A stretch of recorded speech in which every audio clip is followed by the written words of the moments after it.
For the first time in centuries, the center of global power is shifting. And it's not just between America and China. Today, the world fears the rise of a new giant, India, and the truth is, no one can stop it. Now, when I say that, I don't mean fear in the sense of hostility.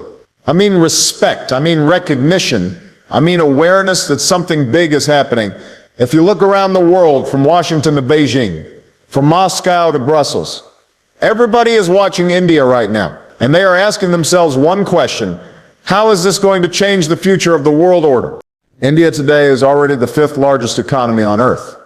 Not long ago, it was behind Britain, the very country that once ruled over it. But now India has moved ahead, and if growth continues at the current pace, if India can sustain 6 to 7% GDP growth year after year, by 2030 it is expected to become the 3rd largest economy, behind only the United States and China. That is an extraordinary achievement for a nation that was once considered a poor developing country. And let's talk about what is driving this transformation.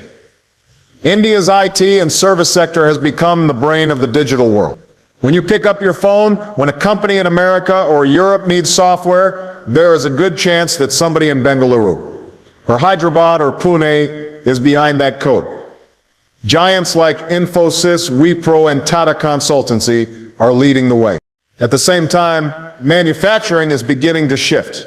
As costs rise in China, as global companies worry about over-reliance on Beijing, they are looking toward India.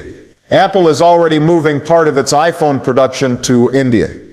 Tesla is negotiating to set up a factory. That is not just economics, that is geopolitics. And let's not forget the startups.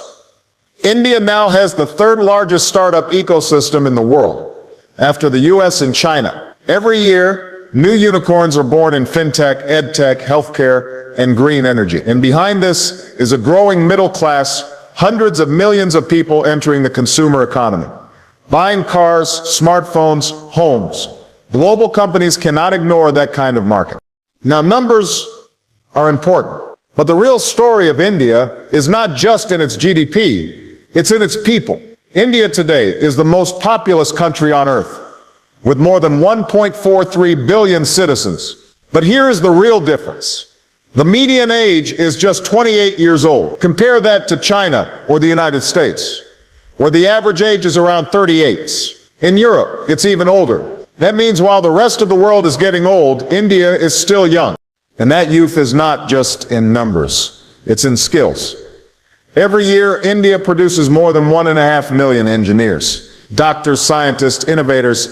By 2030, 1 out of every 4 new workers in the global economy will come from India. Think about that for a moment. A quarter of the world's new workforce from one country. This manpower is also reflected in defense. India has more than 1.4 million active soldiers.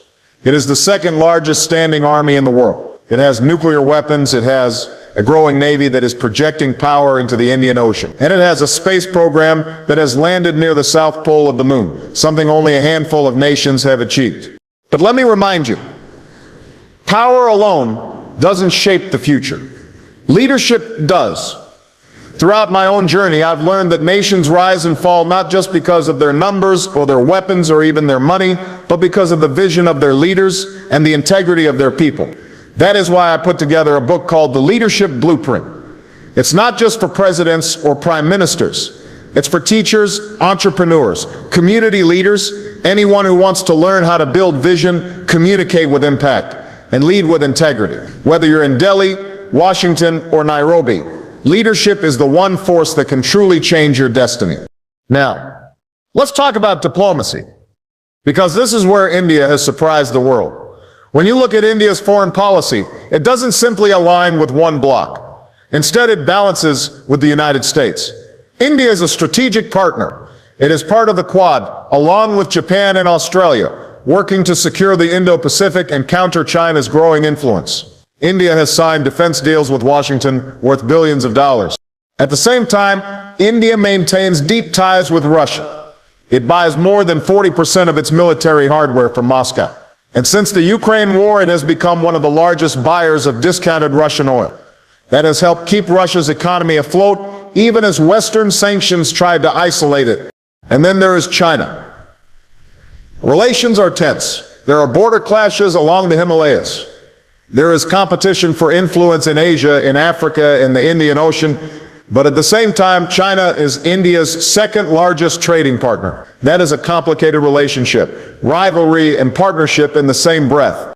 India also has strong ties with the Gulf states for energy security and with Africa, where it is investing in infrastructure, healthcare, and technology.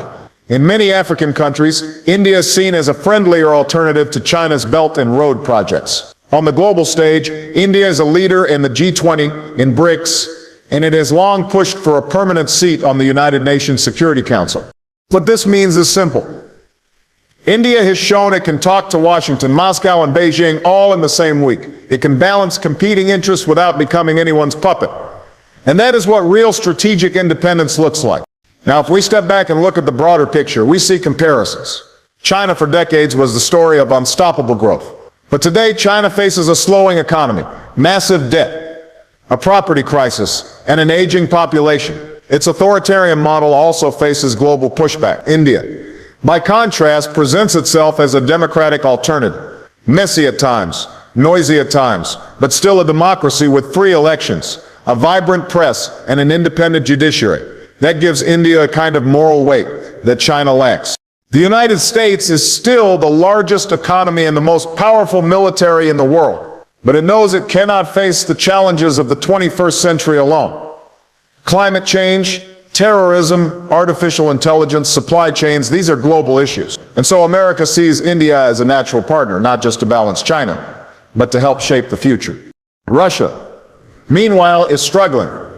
After invading Ukraine, it has faced sanctions, isolation, and battlefield setbacks. And yet, it leans on India as a customer, a friend who will still take its oil, still buy its weapons. That gives India leverage. Africa and the Middle East are also in this equation.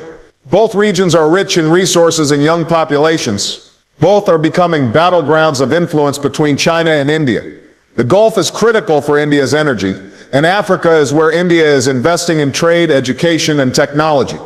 But beyond the economy, beyond the manpower, beyond the diplomacy, there are hidden strengths. India has nuclear weapons. It has a space program that is now respected worldwide. Chandrayaan-3 was not just a scientific achievement.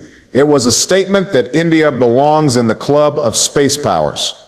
India is also a leader in digital technology.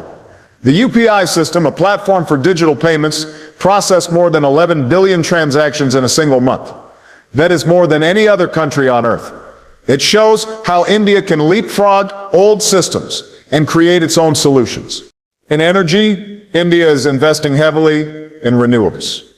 It has a target of reaching 450 gigawatts of renewable capacity by 2030. It is one of the biggest investors in solar and wind power. That matters in a world fighting climate change. And then there is soft power. Bollywood films, watched across the globe, yoga practiced in homes from Los Angeles to Tokyo, an Indian diaspora of more than 18 million people, who are not only citizens of other nations, but also leaders, CEOs of Microsoft, Google, IBM, and so many others. So why does the world fear India's rise? It's not fear in the sense of war. It's the recognition that India is not going to follow anyone else's script. The West worries about losing dominance. China worries about a democratic rival rising right next door. India's independence, its refusal to fully align with any one bloc, means that it plays by its own rules. And that makes it unpredictable. It challenges the old structures of power where the United States and China were expected to be the two poles. Instead, we are moving toward a multipolar world, where India will stand as a center of gravity in its own right. The question then is no longer if India will rise. The question is how the world will adapt when it does. Because in the end, the rise of India is not just India's story. It is a story about how billions of people with resilience and determination can reshape the world. And it is a story that teaches us all. If you want to change your destiny, you must learn to lead. That is the lesson. That is the truth. And that is why the world is watching India now.